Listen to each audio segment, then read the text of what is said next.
What would you recommend to people out there that want to become stick fighters, like practice that? I would say find a good instructor. There's a lot of people who claim that they teach Philippine martial arts, but they only train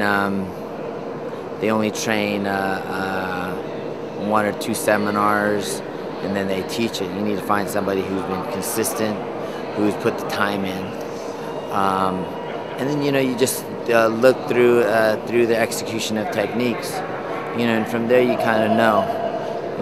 This guy's pretty fluent, or if he doesn't look that fluent, then maybe you should find somebody else. How many matches have you been in, like karate-wise, stick fighting-wise? Like, how many would you estimate? Oh man, I've been thousands. I started when I was 5. I was competing when I was 5 in sports karate. When I was about 9, I started competing in stick fighting. By the time I was like 15, I started in the live stick fighting, and just go on. I grew up as a competitor. I know the benefits of being a competitor. There's some people who believe competition's not good, like martial arts schools. Some people believe that competition's good, but tournaments, I think they're a tool used to motivate. To learn what loss is, to learn what a win is. If you lose, you suck it up, you accept it, you learn from your mistakes and get better. If you win, you learn how to accept the win, be happy with the win, and you learn how to get better, and be humble about it. So there's a lot of benefits being a competitor. And I instill that with my kids too. That's why I encourage competing. I never push it, but I encourage it. So you're ranked number 3 fighter in the world at that time? This was actually in Karate Illustrated. They had different regions, and I pretty much, it was more. My region was California and Nevada, and for a 15-year-old competing with adults who are 20, who are 18 plus, that was a big accomplishment for me. And I had to do it because, when my dad told me no matter what age I was, when I got my black belt, I had to compete with the adults. And are they breaking up into weight classes in those tournaments? Yeah, basically they break it up in lightweight, middleweight, and heavyweight, and that's pretty much it.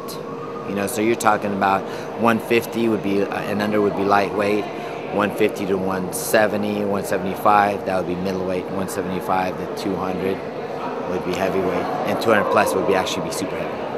Did you ever think about going into like UFC or MMA or anything? It's a funny thing to talk about that because, when I was younger, man, I would jump on it. That mixed martial arts just came in, probably 5, 6 years ago or somewhat that time. Blew up, yeah. Yeah, and so I hit my 30s, had my family, but when I was in my 20s, man, I would try to do anything once, at least once. That would have been wonderful. What's your opinion on like mixed martial arts and cage fighting nowadays? I think, my opinion, I think there's some benefits. There's benefits in everything as long as you understand the game.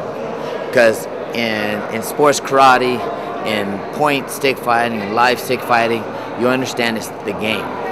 If you look at it as reality, it's not reality because of rules. It's not reality. Mixed martial arts, you could do a lot more stuff, but yet there are still rules, so it's not reality. But if you understand the game, there's a lot of benefits to it. It's a lot. The rules are a lot more flexible. You could take down, you could stand up. That I think it's one, good for the martial arts in itself because it's promoting the martial arts. 2, I think that it's entertaining. I think it's taken over boxing. It's getting a lot more popular than boxing. In regards of the traditional martial arts aspect. You know, I think it doesn't really show the traditional aspect of martial arts, more of the respect, more of the tradition. Traditionally, you stuck with one style, you're very loyal to it. This one, you pretty much, you go to one guy, you learn a little bit, you learn from another guy, you learn a little bit, just to be the ultimate fighter.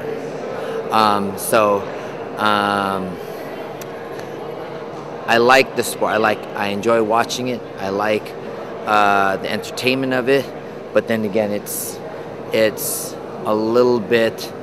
I tend to be a little more on the traditional side, and so I see a traditional side where it may lack a little bit. But overall, man, I enjoy it, and if it benefits the martial arts in general, if it gets people into martial arts schools, where in the martial arts schools teach you respect, discipline, and all the benefits, positive mental aspects of the martial arts, I'm good with it.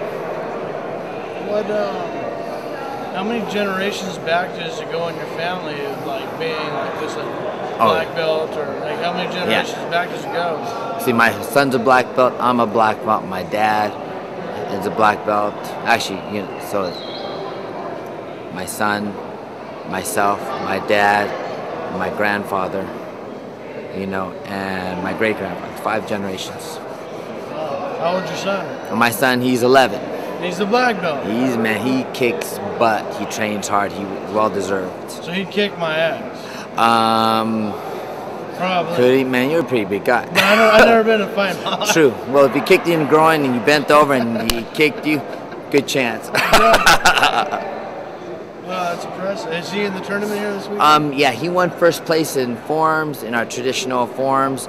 He won first place in sparring. So he did really well. I'm really proud of him. Is there any other questions I should ask you or anything you want to talk about? You know what? Martial arts, you know, mixed martial arts, you know, when Jeet Kune Do came out, that's the true beginning of the mixed martial arts. So Bruce Lee brought everything together. I think mixed martial arts is a good thing. I think it doesn't limit people from learning different things to get the best out of everything. I think if we all added a little bit more tradition to the mixed martial arts, that'd be the perfect scenario. And that comes to, you know, being humble, being respectful, being loyal, being dedicated, you know, having honor. I mean, that's the true martial arts too. Martial arts, anybody can kick and punch, but it's the behavior that's really important in my belief. My students, excellent martial artists, but it's the character that's really I want to emphasize. So if you're training the martial arts, you know, if you want to train the martial arts, kicking and punching, anybody can learn how to kick and punch. It's a mental attitude, the mental benefits of martial arts that you really want to look for.